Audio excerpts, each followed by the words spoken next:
Ted Cruz, he's got I guess the presumptive Democrat nominee for U.S. Senate is Colin Allred, right? And Charles alluded to it earlier. Every single election cycle that comes up, we hear this. This is the year. This is when it's going to happen. Texas is going to be purple. Texas is going to be blue. We can do it. It's going to be a blue wave all over Texas, and it hasn't really panned out. I think the last statewide elected Democrat was Ann Richards. Is that right?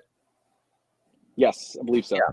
So that was, I remember that in elementary school, and it was such a big deal. And so, I'm curious about what you think about that generally. Is this the actual year that it's going to happen? Or, Ted Cruz, he didn't do that great against Beto, but is Colin Allred, can he pull the same support that Beto did?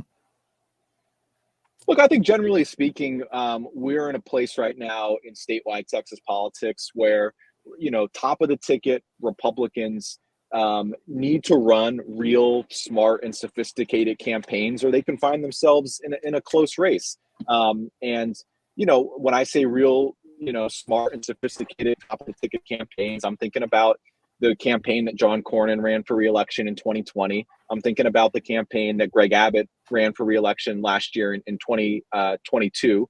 But if you're a top of the ticket Republican in Texas running statewide, and you take it for granted and you coast, you can find yourself in a close race. I think it was after the 2020 election in Texas that Dave Carney, Greg Abbott's chief political strategist, described Texas as a quote competitive red state. And I think that's a good way to describe it.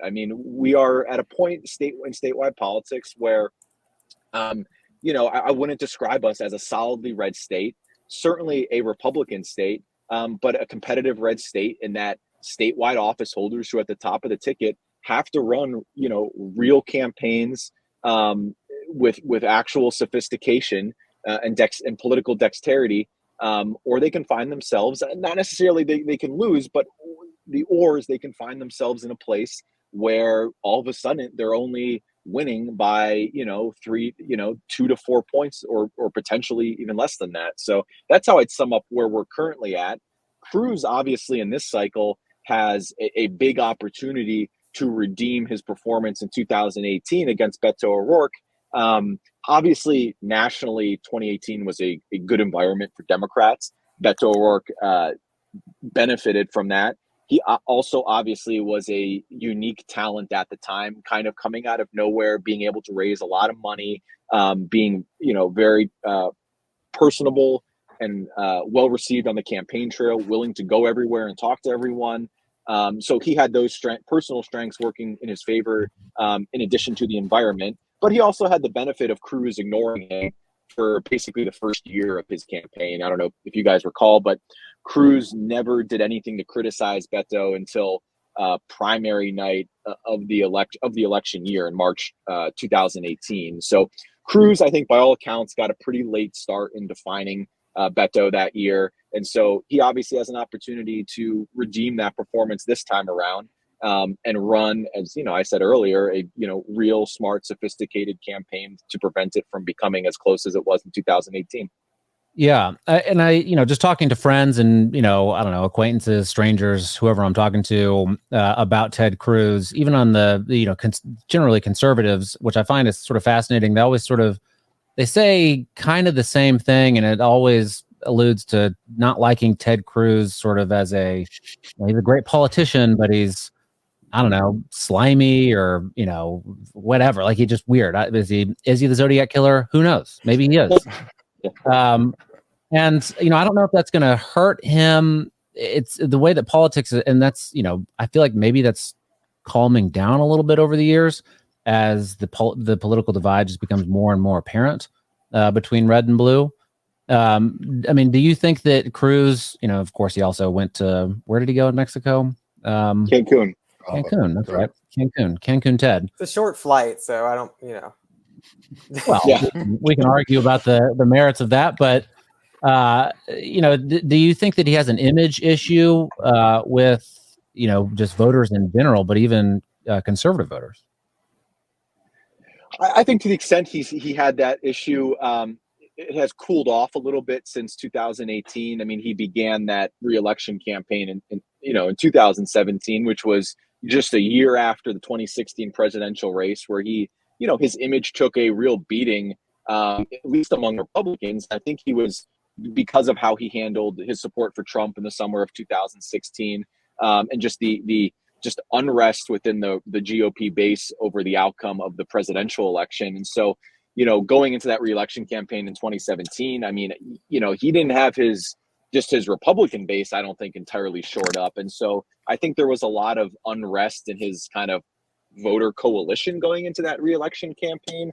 And you see less of that unrest going into, this time around. So, but he has new challenges, to be clear, that he didn't have in 2018. You mentioned the Cancun trip.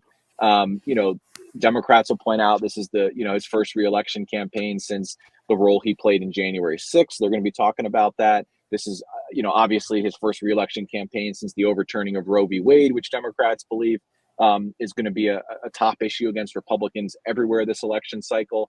And so, so that's just to say, I do believe some of those image issues have cooled off, but that doesn't mean he doesn't have some significant headwinds going into this reelect. Yeah, he definitely went on a image repair. Growing the beard, that was a good move. And yeah, you're right. There was a lot of animosity towards him after the Trump fight. And I think there are two factors that I'm curious in this election cycle, how they're going to play out in Texas. One being, does Texas have some of the same immigration effects that Florida has experienced, where people left blue states, came to red states, and are now maybe voting more Republican?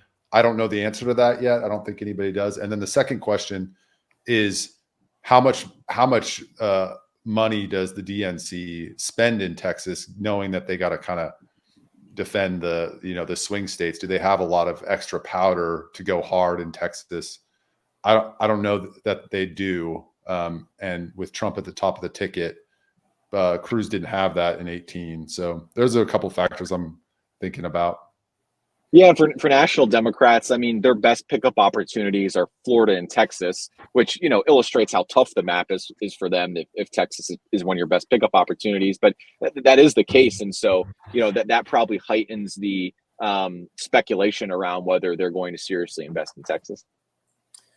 So, we talk about this kind of idea turning blue. I'm curious who you see out there who could be the potential kind of, groundbreaking ones to shift it back that way. Out here in the beautiful, luxurious destination location of Houston and Harris County, we have Lina Hidalgo, who obviously Republicans just have a horrible reaction to, but, she was reelected. Generally, the average person likes her. We'll see what happens with this whole investigation going on. She won, like I said, she won re-election. I think there was a poll last year that Mark Jones did where she was the most popular political figure among Houston voters. Second to her was Sylvester Turner, who we know is term limited. Do you think either of those could be potential candidates, or do you think maybe there's someone else out there? I would think they need to be a more like Whitmire-esque type of candidate to be able to win statewide in Texas, and Lena certainly is not that. But I'm just curious, kind of who you see out there as that could maybe be the potential to change things. That is a great question, and one I get a lot, and I honestly don't have the best answer. I mean, I usually preface it by saying that, Beto O'Rourke was one of the strongest, statewide Democratic candidates we've seen in our lifetimes, or my lifetime. I'm 30 in Texas since, statewide office changed over, and not a lot of people saw him coming. And so, I think the person to finally do it may be someone who is not even part of our political, dialogue right now. It's someone who could come out of nowhere and make a decision at the right time, at the right moment, and have the right unrealized strengths, at least strengths unrealized by the broader kind of political class. And so, I'm very curious. I think for Democrats in Texas, there is a lot of focus on the local level, rightfully so.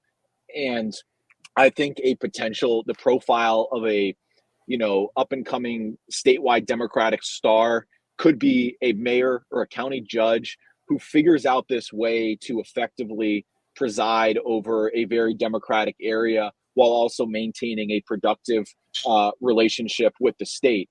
I guess that's maybe, and it's also from a new generation. So I understand. I just kind of described John Whitmire, perhaps, but but it would have to be. It'd have to be someone, I think, from a younger generation, and potentially a person of color to be more reflective of the evolving Texas electorate. And so that to me is kind of maybe the profile of a person who could break through. And I don't necessarily have any names to toss out, but that's kind of who I think about as someone who could maybe find a way, to end the drought for Democrats statewide. So, we talked about sort of Texas on a national level, but on a state level, obviously elections are coming up as well. And we have the special session after special session, and Greg Abbott looks kind of weak on the school choice stuff. We have they're pushing really hard for more border policy, security, whatever you want to call it. And, especially on the school choice part, that seems like something that Democrats could potentially use to maybe take some, I don't know that it'll be successful, but, can they use all these special sessions and sort of frame the border security and the school choice stuff as extreme enough to maybe gain, I don't know, any seats in the Texas legislature? Are you talking about Democrats campaigning on that issue? Right. Like, hey, the Republicans, they want to take your money and just give it to some Christian private school, and then, take a border, take some kid that's crossing the border and throw him back on the other side. If you vote for this guy, that's what's going to happen, but vote for me and I'll be compassionate, or whatever they'll say. Do you think that that's going to be a strategy that they'll use, and would it be successful? I think Democrats, given the polling data I've seen on school choice, school vouchers, whatever you want to call it in particular, it's generally popular across, most partisan demographic groups. And so I don't know if that's the strongest issue for Democrats to run on, but I do think it's maybe more effective. Not that I'm trying to help them strategize here, but, there are all these other public education issues that have become held hostage to school vouchers. And so I would expect the messaging to be more along the lines of, your public schools didn't get a funding increase, your teachers didn't get a pay raise because Texas Republicans were so hell-bent on this school voucher proposal at the behest of their, billionaire donors. That to me sounds like a more likely or resonant message that Democrats may run on. It's just how much the public ed issues suffered at the expense of this pursuit of school vouchers.